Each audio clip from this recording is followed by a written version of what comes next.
రామగుండంలో గులాబీ జెండా ఎగరవేయడం ఖాయమని రామగుండం ఎమ్మెల్యే బీఆర్ఎస్ అభ్యర్థి కోరుకంటి చందర్ అన్నారు.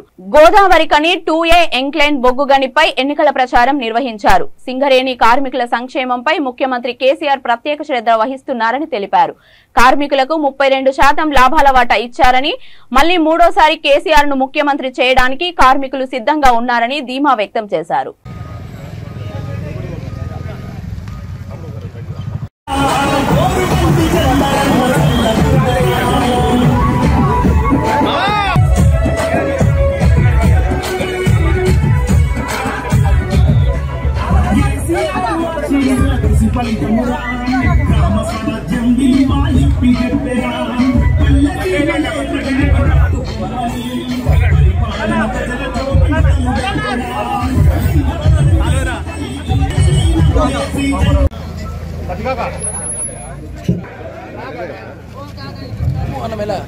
ఈనాటి కార్యక్రమానికి మన ముఖ్య అతిథి మన పెద్దపల్లి జిల్లా అధ్యక్షులు చంద్రన్న గారిని వేదిక మీద రావాల్సారు.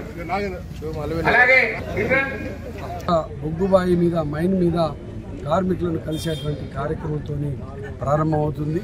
ఈరోజు 2A ఇంక్లైన్ మైన్లో ఈ యొక్క కార్యక్రమాన్ని ప్రారంభం చేసుకోవడం జరిగింది. ఇంతకుముందు ఈ యొక్క RG1, RG2 ఏరియాలో ఉన్నటువంటి ప్రతి మైన్స్లో ఉన్నటువంటి కార్మిక వర్గాన్ని అంతా కూడా కలవడం జరుగుతుంది. కార్మికుల మాట ఒకే మాట, గౌరవ ముఖ్యమంత్రి కేసీఆర్ గారు చేయబట్టే మాకు వారసత్వ ఉద్యోగాలు వచ్చినాయి. గౌరవ ముఖ్యమంత్రి కేసీఆర్ గారు చేయబట్టే మా తల్లిదండ్రులకు వైద్య సదుపాయాలు దొరుకుతూ ఉన్నాయి. గౌరవ ముఖ్యమంత్రి కేసీఆర్ గారు చేయబట్టే ఇవాళ మాకు ఎక్స్గ్రేషియా పెరిగింది. అన్ని విధాలుగా మాకు గౌరవ ముఖ్యమంత్రి కేసీఆర్ గారు చేయబట్టే 32% లాభాల వాట వస్తున్నది. కాబట్టి మూడోసారి ముచ్చటగా మేము కేసీఆర్ గారిని ముఖ్యమంత్రిగా చేసుకుంటాం. రామగుండంలో గులాబీ జెండాను కోరుకంటి చందర్ని తప్పకుండా గెలిపించుకుంటామని ఇలా కార్మిక వర్గం అంతా కూడా